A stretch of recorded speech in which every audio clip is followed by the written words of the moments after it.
ప్రియ దేవుని బిడ్డ, ఈరోజు వాక్యము ద్వారా నీతోనూ నాతోనూ సర్వ మానవులతో ఆయన సృజించి అరచేతిలో చెక్కుకున్న బిడ్డలందరితోనూ సూటిగా తేటగా మాట్లాడబోతున్నాడు. ఈ మాటలు ఎంతో విలువైనవి, పరిశుద్ధమైనవి. ఈ మాటలు అనాలోచితన కాక నీ హృదయంలో ఉంచుకొని నీ వాక్యానుసారంగా జీవించినప్పుడు పరలోక రాజ్యానికి వారసులయ్యే మాటలు. ఈ మాటలు ఎంతో విలువైన మాటలు, అనాలోచితనగా వద్దు, హృదయములో ఉంచుకునే మాటలు. ఎందుకంటే ఈ రోజున అనేక బిడ్డలు అనేక విధాలుగా దేవుని చేతిలో నుంచి చేజారిపోతున్నారు, మనుషుల చేతిలోకి వెళ్ళిపోతున్నారు. అందుకే ఈ రోజున పరిశుద్ధాత్మ దేవుడు ఏమని చెప్తున్నట్టే, మనుషుల చేతిలో చిక్కుపోతున్న ప్రజల గురించి, దేవుని స్వరూపంలో చెక్కుకున్న మనుషులు ఈ రోజున ఏం చేస్తున్నారంటే, ఏమైపోతున్నారంటే దేవునికే దూరం అయిపోతున్నారు. ఈ రోజున పరిశుద్ధాత్మ దేవుడు గలతీయులు రాసిన పత్రిక 3వ అధ్యాయము 16వ వచనము ద్వారా మాట్లాడుతున్నాడు. అబ్రహామునకు అతని సంతానమునకు వాగ్దానములు చేయబడిను, ఆయన అనేకులు గురించి అన్నట్లు నీ సంతానము అని చెప్పక ఒకని గురించి అన్నట్టే నీ సంతానమనియు, ఆ సంతానము క్రీస్తే. అబ్రహాము గురించి ఈ రోజున పరిశుద్ధాత్మ దేవుడు ఈ గలతీయులు రాసిన పత్రిక ద్వారా, అంటే సంఘము ద్వారా అపోస్తుడైన పౌలు ఒక మాట నొక్కి వక్కాడిస్తున్నాడు. అద్భుతమైన మాట. మనమందరం అబ్రహాము సంతానం అంటున్నాం. అబ్రహాము సంతానం అంటున్న నీవు వాగ్దానము చేయబడిన వాడు. ఏం చేయబడ్డాడు?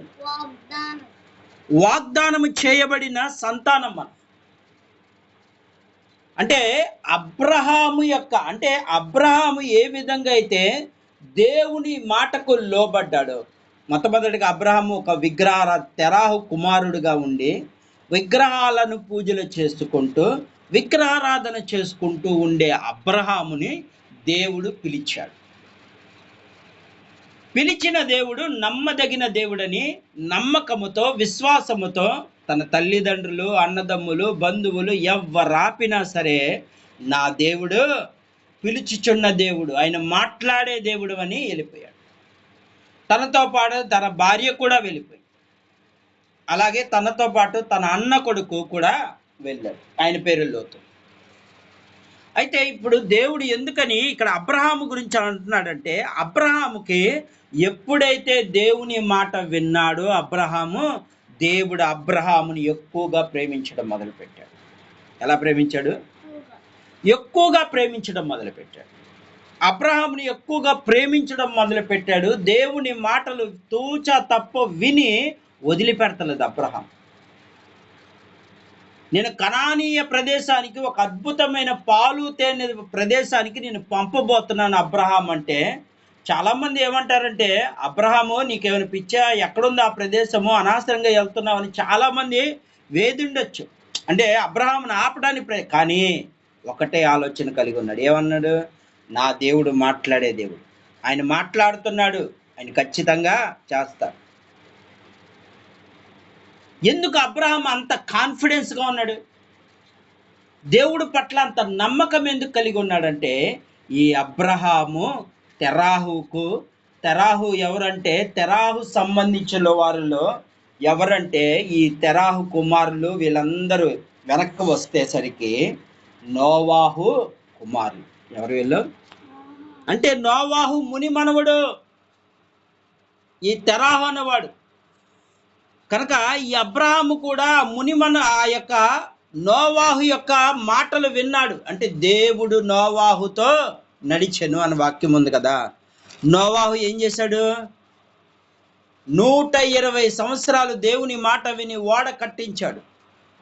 జలప్రలయం రాబోతుంది కాబట్టి మనుషులందరూ చనిపోతున్నారు, నీవును నా మాట వినే ఏ జంతువులైనా సరే దాంట్లో ఉంటాయి తప్ప మిగతాదంతా ఏమైపోతుందంటే నాశనం అయిపోతుందని నోవాహుతో దేవుడు మాట్లాడు. అంటే ఇప్పుడు నోవాహు గురించి తెలుసుకున్నాడు కాబట్టి అబ్రహాము మాట్లాడే దేవుడని తెలుసుకున్నాడు. ఎవరో నోవాహుతో ఆయన ఆకాశము నుండి మాట్లాడిన నోవాహును తెలుసుకున్నాడు. అంటే మా తాతతో మాట్లాడిన దేవుడు నువ్వేనా? ఏంటి? మా తాతతో మా ముత్తాతతో మాట్లాడిన దేవుడు నువ్వేనా? కనుక ఆయన ఆకాశం నుండి ఎలాగైతే ఇప్పుడు అబ్రహాంతో మాట్లాడుతున్నారు. ఎప్పుడైనా ఎన్నో విగ్రహ ఆరాధన చేశాడు, కానీ ఎప్పుడైనా ఏ విగ్రహము మాట్లాడతాం చూడలేదు. కనుక అందుకే అబ్రహాముకి ఆ దేవుడిపై నమ్మకం కలిగింది. అందుకే తల్లిదండ్రులు చెప్తున్నా, బంధువులు చెప్తున్నా, అన్నలు చెప్తున్నా, ఎవరు చెప్తున్నా వింటలా, నేను వెళ్ళిపోవాలా, నా కుటుంబాన్ని తీసుకొని, నా పనివారిని తీసుకొని, నాకున్న సంపదను తీసుకొని, నేను కష్టపడిన ప్రతి సంపదను తీసుకొని నా దేవుని సన్నిధానంకి వెళ్ళిపోవాలా, నా దేవుడు చెప్పిన మార్గాల్లోకి వెళ్ళిపోవాలి. అందుకే దేవుడు ఏం చేశాడంటే అబ్రహాముని ఎక్కువగా ప్రేమించాడు. ఎందుకంటే ఈ అబ్రహాము గురించి ఎందుకు చెప్తున్నా అంటే, అబ్రహాముకు దేవుడు వాగ్దానం ఇచ్చాడు. ఏమిచ్చాడు? నీవు ఎవరినైతే దీవించబడతావో వాళ్ళు దీవించబడతారు, నీవు ఎవరినైతే శపించబడతావో వాళ్ళు శపించబడతారు. అది నీ వరకు కాదు, నీ తరతరాల వరకు ఉండునన్నాడు. ఏమన్నాడు? ఇప్పుడు మనం దేవుని పిల్లలైన మనము అబ్రహాము సంతానం. అబ్రహాము ఎవరు? దేవునికి, ప్రపంచాన్ని పరిపాలించే దేవునికి స్నేహితుడు అంట అబ్రహాం. ఎవరా? దేవుడే అన్నాడు నా స్నేహితుడా అన్నాడు. అబ్రహాంని ఏమన్నాడు? ప్రపంచాన్ని పరిపాలించే దేవుడే అన్నాడు అబ్రహాము, నువ్వు నా స్నేహితుడు అయ్యా అన్నాడు. నా స్నేహితుడి దగ్గర నేను ఏది దాచలేను. సొదొమ గొమొర్రా ప్రాంతము పాపముతో ఎక్కువైపోయింది కనుక నీకు నేను చెప్తున్నాను. ఎందుకు అబ్రహాముకి ఎందుకు చెప్పాడంటే, అబ్రహాం యొక్క మనసు దేవుడు ఎరిగినవాడు. అప్పుడు అబ్రహాం ఏం చేశాడు? చెప్పగానే ఆహా మంచి పని జరిగింది అంటున్నాడా? వాళ్ళందరి కోసం ప్రార్థన చేస్తున్నాడు. అయ్యా 30 మంది, 40 మంది, 45 మంది ఎవరైనా నీతిమంతులు ఉంటే రక్షిస్తావా అంటే, దేవుడు 10 మంది ఉన్నా సరే, 5 మంది ఉన్నా సరే రక్షిస్తానని. అంటే సొదొమ గొమొర్రా ప్రాంతంలో ఎవ్వరు మంచి వాళ్ళు లేరు. అర్థమవుతుందా? కానీ అబ్రహాం యొక్క మనసు ఏంటంటే, కష్టములో ఉన్న వారందరి కోసము, నశించిపోతున్న వారి కోసము ప్రార్థన చేసే స్వభావం. ఏం చేస్తున్నాడు? ఎవ్వరు నశించిపోకూడదయ్యా, నీతిమంతుడు ఒక్కడున్నా. ఎందుకు ఈ మాట మాట్లాడుతున్నాడు అబ్రహాం అంటే, నోవాహు కాలంలో కూడా అదే జరిగింది. దేవుడు కూడా నీతిమంతుడు ఎవరైనా ఉన్నారంటే ఎవరు కనపడుతున్నారు? యథార్థంగాను పరిశుద్ధంగాను దేవునికి వ్యతిరేకంగా ఉండకుండా, అన్యాయము చేయకుండా, మోసము చేయకుండా పర్ఫెక్ట్గా ఎవరు కనపడుతున్నారు? నోవాహు కనపడుతున్నారు. అందుకే అబ్రహాము కూడా ఇప్పుడు అబ్రహాము దేవుడికి ఏం కనపడుతున్నాడు? యథార్థవంతుడుగా, నీతిమంతుడుగా. అబ్రహాము దేవుని నమ్మెను, అది నీతిగా ఎంచబడిందన్న. ఈరోజున ఎవరైతే దేవుని నమ్ముతున్నారో వాళ్ళందరూ నీతిమంతులుగా తీర్చబడ్డారు. అందుకే ఈ రోజున పరిశుద్ధాత్మ దేవుడు అబ్రహాము సంతానము వాగ్దానము చేయబడిను. అంటే దేవుని యొక్క సంతానము ఏం చేశాడు? అబ్రహాము సంతానం దేవుడు ఏం చేశాడు? నిన్ను ఎవరైతే దీవిస్తారో, నువ్వు ఎవరినైతే దీవిస్తావో వాళ్ళు దీవించబడతారంట. అర్థమవుతుందా? ఎవరినైతే నువ్వు శపిస్తావో వాళ్ళ శాపం వస్తుందన్నాడు. అది అబ్రహాముతో పోలా, ఆయన తరతరాల వరకు ఉంది. తరతరాల వరకు. అబ్రహాము ఎలాంటి వాడు? విశ్వాసుల తండ్రి. ఎవరైతే ఈ రోజున వాక్యం వింటున్న ప్రియ దేవుని బిడ్డ, ఎవరైతే విశ్వాసము కలిగి ఉంటారో, నీ తండ్రి ఎక్కి దేవుడు ఏ వాగ్దానం ఇచ్చాడో నీ పట్ల కూడా అదే వాగ్దానం ఇస్తున్నాడు. నువ్వు దీవిస్తే దీవించబడతారు, నువ్వు శపిస్తే శాపం వస్తుంది వాళ్ళకి. ఎందుకని? దేవుడు వాగ్దానం ఇచ్చాడు అక్కడ. నీ పిల్లల వరకు అన్నాడు. ఎవరన్నాడు? నీ ఇసుక రేణువు లాంటి పిల్లలు, అలాగే నక్షత్రం వచ్చి వలె చేస్తాను. నక్షత్రం అంటే ఏంటి? వెలుగుగా నీ పిల్లలు నేను వెలుగు చేయబోతున్నాను. ఇప్పుడు ఎవరైతే దేవుని నమ్ముతున్నారు, ఎవరైతే దేవుని వాక్యం వింటున్నారు, వాక్యానుసారంగా నడుస్తున్నారు, వాళ్ళందరూ దేవుని దృష్టిలో ఒక నక్షత్రం, చీకట్లో ఉన్న ఒక నక్షత్రం వలె వెలుగుతున్నారు వాళ్ళు. నీలో విశ్వాసం ఉండాలి. అందుకే విశ్వాసుల తండ్రి ఎవరంటే అబ్రహాం. లాజరు ఎవరు రొమ్మును ఆనుకొని ఉన్నాడు? అబ్రహాము రొమ్ముకొని ఆనుకొని ఉన్నాడు. రొమ్ము అనగా హృదయం. అబ్రహాము హృదయం ఇప్పుడు ఎవరిలోకి వచ్చేసింది? లాజర్లోకి వచ్చేసింది. అంటే ఇప్పుడు మన హృదయంలో ఎవరున్నారు? ఇప్పుడు అబ్రహాము ఉన్నాడు. విశ్వాసం ఉన్నది. నువ్వు అందుకే యేసు ప్రభు అంటారు, ఎవరినైనా సరే స్వస్థపరిచేటప్పుడు ఒకటే మాట, నీ విశ్వాసమే నిన్ను స్వస్థపరుస్తుంది అన్నాడు. అంతేగాని నేను చెయ్యట్టగానే స్వస్థత వచ్చేస్తుంది అన్నాడా? స్నేహితుడా, నీ విశ్వాసమే నీ కళ్ళు వస్తాయి, నీ విశ్వాసమే నీ కాళ్ళు రప్పిస్తాయి, నీ విశ్వాసమే. దేవుడు ఒకటే మాట చెప్పాడు, నీవు అక్కడ గుడ్డివాడు, దావీదు కుమారుడా, దావీదు కుమారుడా, నన్ను దాటిపోవద్దయ్యా అంటే అప్పుడు ఏమంటున్నాడు? నీకు ఇష్టమైతే నన్ను ముట్టుము, నీకు నేను ఇష్టమైనైతే నిన్ను ముట్టుతానన్నాడు. నీ విశ్వాసమే నిన్ను స్వస్థపరుస్తుంది.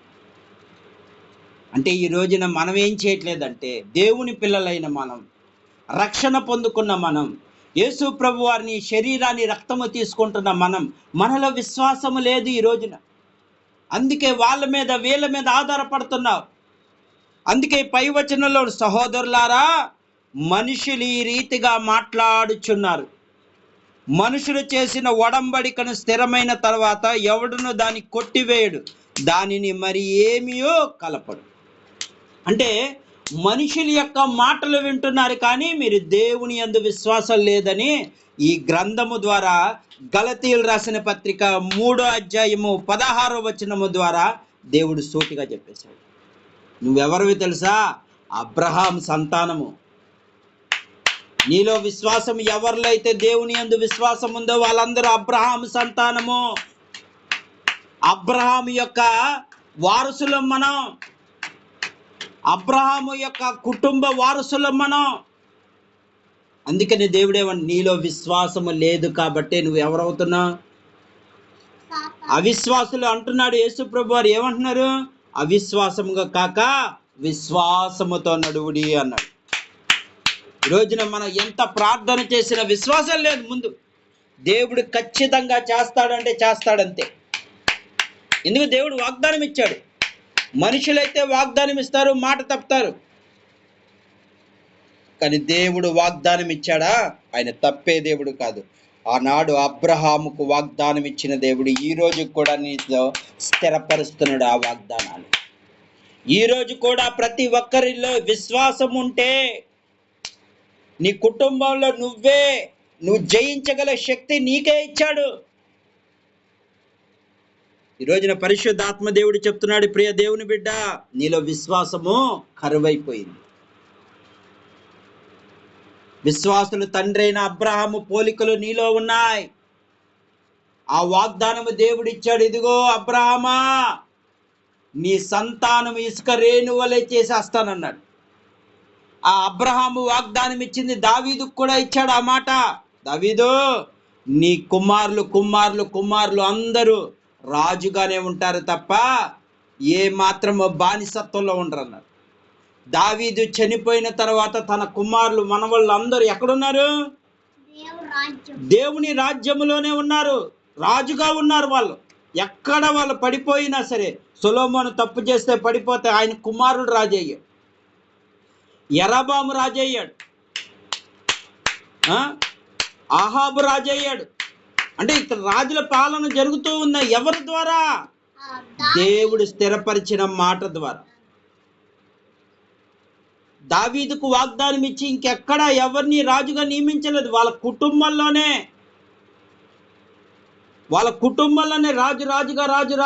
రాజుగా ఉండి ఇప్పుడు యేసు ప్రభు వారు యూదా గోత్రపు సింహమై వస్తున్నాడు. ఆయన పిల్లలైన మనము కూడా ఎవరమో? రాజు బిడ్డలం, రాజు బిడ్డలం మనం. కానీ మనం ఏంటంటే, ఏం జరుగుతుందా, ఏమైపోతుందా, ఎలా ఉండాలి అని ఒకటే ఆలోచన చేస్తున్నా. తండ్రి ఏమంటున్నాడంటే, నా పైన నీకు విశ్వాసం ఉంటే నువ్వు నా కుమారుడివయ్యా అంటున్నాడు. రాజులకు రాజే నీ కుమారుడు అంటున్నాడు. నువ్వు రాజు కుమారుడివి, రాజు కుమార్తెవి. ఎందుకు ఆలోచన నీకు? దేవుడు అంటున్నాడు, నీ తండ్రి బలవంతుడు, బలహీనుడు కాదు. ఆయన ప్రపంచాన్ని పరిపాలించే దేవుడు. భూమి ఆకాశ సముద్రాలను ఆయన నోటి ద్వారా చేసిన దేవుడు. ఈ రోజున నీ పక్షాన కూడా ఆయన రాజై ఉన్నాడు. మరి ఎందుకు ఈ శ్రమలు వస్తున్నాయంటే, శ్రమలు రావాలా. శ్రమలు వస్తేనే దాన్ని ఎలా జయించగలుగుతావు అన్నది. ఇప్పుడు ఒక మనిషిని తీసుకువెళ్ళి నీళ్ళల్లో పడేసామనుకో, ఏమైపోతాడు? ఈత రానప్పుడు చచ్చిపోతాడు. అది ఈత వస్తే అంటే ఈత నేర్చుకోవాలి. ఈత కష్టపడి నేర్చుకోవాలి. నేర్చుకుంటేనే ఇప్పుడు అది తేలగలుగుతాడు. అంతేనా? ఇప్పుడు నువ్వు ఎదురీత ఈదాలన్నమాట. ఇప్పుడు నీళ్లతో కాదు ఎదురీత, సముద్రముతో ఎదురీత. సముద్రం మీద ఎవరు ఈదటం అన్నదే అసాధ్యం. కానీ దేవుడు ఏం చేస్తున్నాడు? శ్రమలనే సముద్రంలో నిన్ను ఎదురు ఈదటానికి పంపిస్తున్నాడు. నువ్వు ఎదురు ఈడేవాడివే, నువ్వు యోధుడివే. ఈ రాత్రి కాల సమయంలో పరిశుద్ధాత్మదేవుడు చెప్తున్నాడు, ప్రియ దేవుని బిడ్డ, నువ్వు ఎదురీదే విశ్వాసవి. నీకు ఎదురు ఈదుతావంతే. ఏ విధంగా అయితే ఇలస పులస అవ్వటానికి ఎలా ఎదురీది వెళ్ళి ఎక్కడ పడిద్ది? గోదావరిలో పడుతుంది. ఇలసగా ఉన్నప్పుడు దాని విలువ ఉండదు. కానీ గోదావరిలోకి వెళ్ళేసరికి ఎన్నో ఆటుపోట్లు ఉంటాయి. త్రిమింగళాలు మింగేయవచ్చు, అనేకమైన పెద్ద పెద్ద జలసరాలన్నీ చంపేవచ్చు. అన్నిటినీ తప్పించుకుంటూ ఆఖరికి ఎక్కడ పడుతుంది? నదుల్లోకి వెళ్ళగానే దాని విలువ మారిపోతుంది, దాని రుచి మారిపోతుంది. గోదావరిలో పులసగా వెళ్తుంది, వెళ్ళగానే దాని విలువ మారిపోతుంది. ఒక్కొక్క కేజీ పులస ఎంత ఉంటుందో తెలుసా? ఎంత ఉంటుంది? 10,000 15,000. కేజీ పులస 10,000 15,000 ఉంటుంది. అంటే దేవుడు అంత విలువగా మార్చేశాడు. మామూలుగా మార్కెట్లో కొనుక్కోవాలంటే 100 రూపాయలు 50 రూపాయలకు వచ్చేస్తుంది. ఎక్కడ? సముద్రం దగ్గర. అది ఇలస. ఎప్పుడైతే అది ఎదురీదుకొని సముద్రం నుండి ఎప్పుడైతే నదుల్లో దూకుతుందో, మంచి నీరులోకి వెళ్తుందో, మంచి మార్గంలోకి వెళ్తుందో, అప్పుడు దాని విలువ మారిపోతుంది. ఈరోజు అదే దేవుడు చూపిస్తున్నాడు. నువ్వు ఈ శ్రమలనే సముద్రాల్లో ఈదుకుంటూ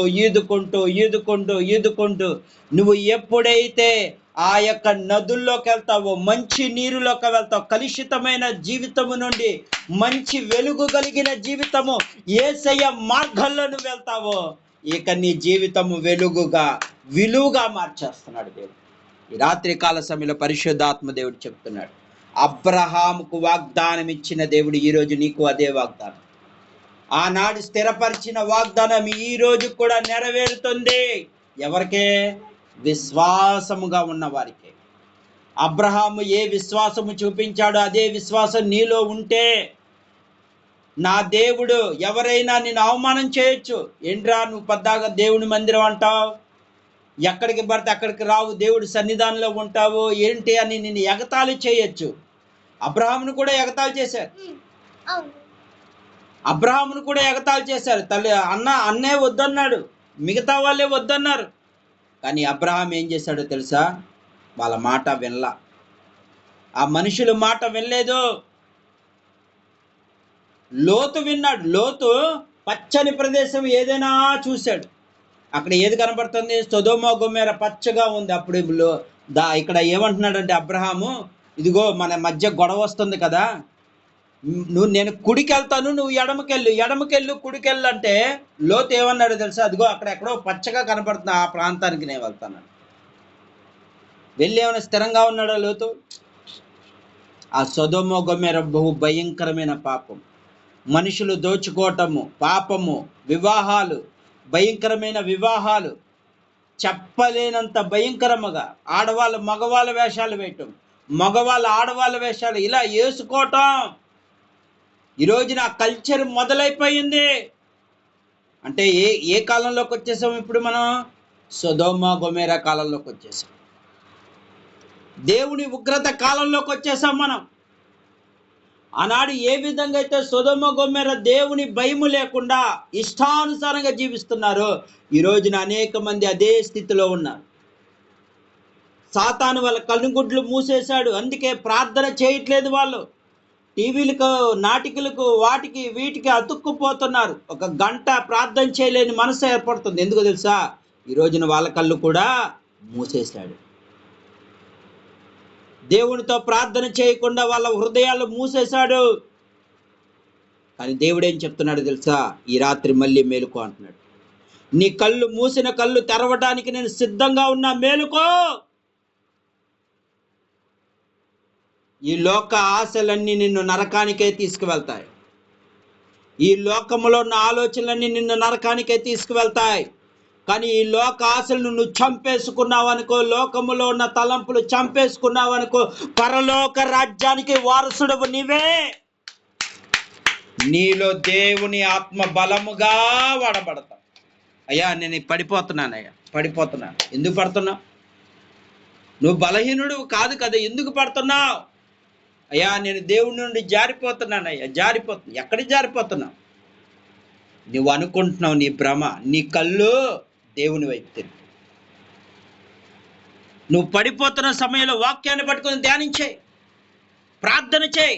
నువ్వు ఎక్కడ సాతాను పడగొడుతున్నాడు అక్కడ మోకరించేయి.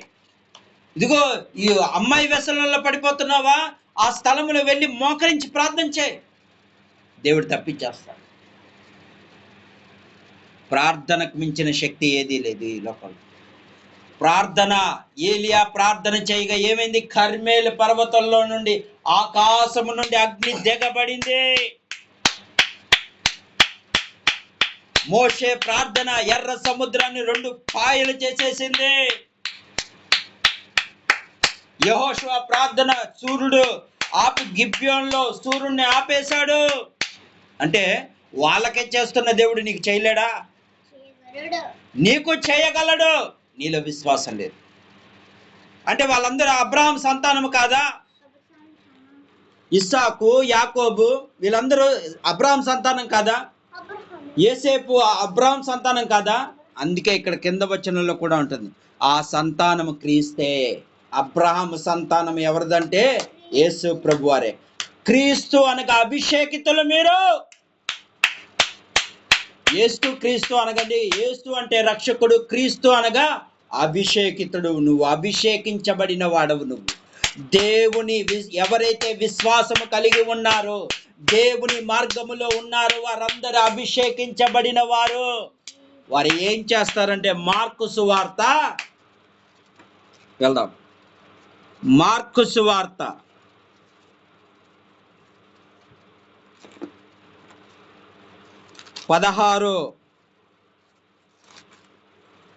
16వ అధ్యాయము. బహు అద్భుతమైన మాట రాయబడి ఉంటుంది. వాళ్ళు ఏం చేస్తారంటే, ఎవరైతే విశ్వాసం కలిగి ఉంటారో, నమ్మకం కలిగి ఉంటారో, దేవుని మీద బలంగా ఉంటారో, వాళ్ళకి దేవుడి చేసే కార్యాలు ఏంటో చూద్దాం. మార్కు సువార్త 16వ అధ్యాయము 16వ వచనం. నమ్మి బాప్తీసము పొందువాడు రక్షింపబడును, నమ్మని వాడికి శిక్ష విధింపబడును. 17వ వచనం. నమ్మిన వారిని వలన ఈ సూచక్రియలు కనబడును. ఏమనగా, నా నామములో దయ్యాలు వెళ్ళగొడతారు. ఏమండి?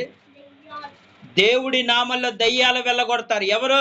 విశ్వాసము కలిగి దేవునిపై ఎవరైతే నమ్మకంగా ఉంటారో, నీ ఇంటిలో ఏ దయ్యమైతే కూర్చుందో, అప్పులు సమస్యలే కానీ, ఇరుకులే కానీ, నిన్ను వేధిస్తున్న ప్రతి దురాత్మ సమూహములను ఆయన నామంలో పోగొట్టగలిగిన శక్తి దేవుడు ఇవ్వబోతున్నాడు.